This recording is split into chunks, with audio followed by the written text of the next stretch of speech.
Hello friends, this is me Shaukat Lohar and you are watching my YouTube channel Shaukat Lohar Official. मैंने ढाका एक बार फिर डूबते देखा। जी हाँ दोस्तों, आप समझ रहे होंगे मैं ब्रिगेडियर रिटायर्ड सदीक सालिक की किताब मैंने ढाका डूबते देखा की बात कर रहा हूँ।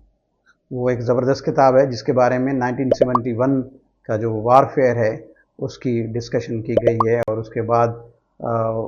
उसमें जो पाकिस्तानी जंगी कैदी होके हिंदुस्तान जाते हैं और उसके बाद उन्होंने जो किताब लिखी अपना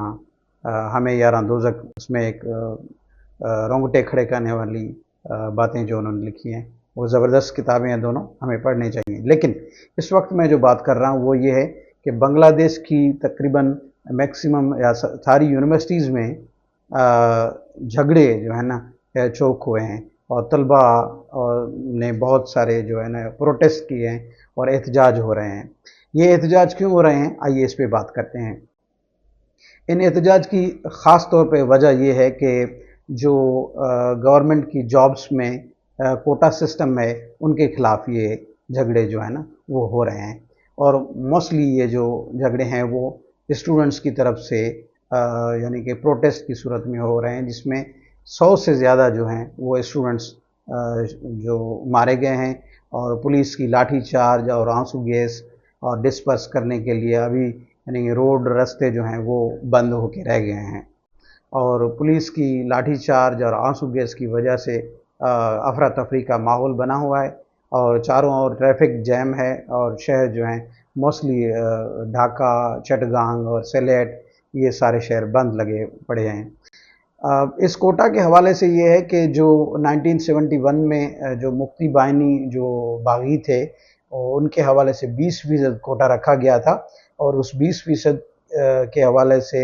स्टूडेंट्स ने अभी ये मुतालबा किया है कि इस 20% को ख़त्म किया जाए और नौकरियां जो हैं वो मेरिट की बेस पर दी जाएं। पर अनफॉर्चुनेटली हुकूमत इनके मुताबिक नहीं मान रही और इस वजह से ये एहतजाज जो है वो इरप्ट हो रहे हैं और इन एहतजाज की जो तारीख़ है वो बहुत पुरानी है। आप अगर पीछे हिस्ट्री में जाएंगे तो 1971 में ये आपने देखा होगा कि जो लिसानी हवाले से जो एहतजाज हुए थे उनका सबब भी स्टूडेंट्स हुए थे, जिसके हवाले से ढाका यूनिवर्सिटी में जो शहीद मीनार बना हुआ है वो भी स्टूडेंट्स के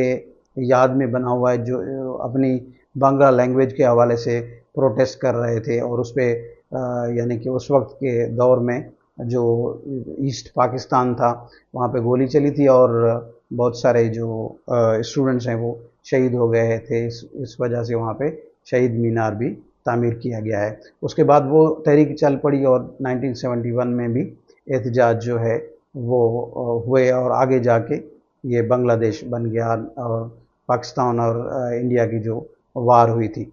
स्टूडेंट्स जो हैं मोस्टली यूनिवर्सिटीज़ वगैरह में एहतजाज करते रहते हैं अपने मुतालबात के लिए और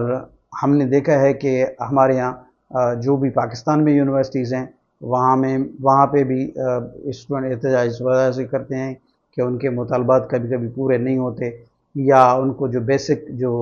उनकी सहूलियात हैं उनको वो मुहैया नहीं की जाती। जैसे कि आपने रिसेंटली देखा होगा प्राइस हाइक की वजह से स्टूडेंट जो हैं वो रोड पर होते हैं और उसके अलावा यानी उनको बहुत सारे मसाइल होते हैं, तो उनका जब सलूशन नहीं निकलता तो वो एहतजाज के लिए बाहर आ जाते हैं। तो इस वक्त भी बांग्लादेश में कशीदगी वाली सूरत हाल है और इसको यानी कि एमनेस्टी इंटरनेशनल ने भी अपने यानी उसमें तशवीश दिखाई है और इसको हुकूमत को चाहिए कि इस पर गौर व फिक्र करना चाहिए और जो भी स्टूडेंट्स के मुतालबात हैं उनको मानना चाहिए और ये एहतजाज जो है पुरअमन तरीके से अगर यानी कि ख़त्म हो जाएं या डिस्पर्स हो जाएं तो इसमें स्टूडेंट्स का और हुकूमत दोनों का भला है। Thank you.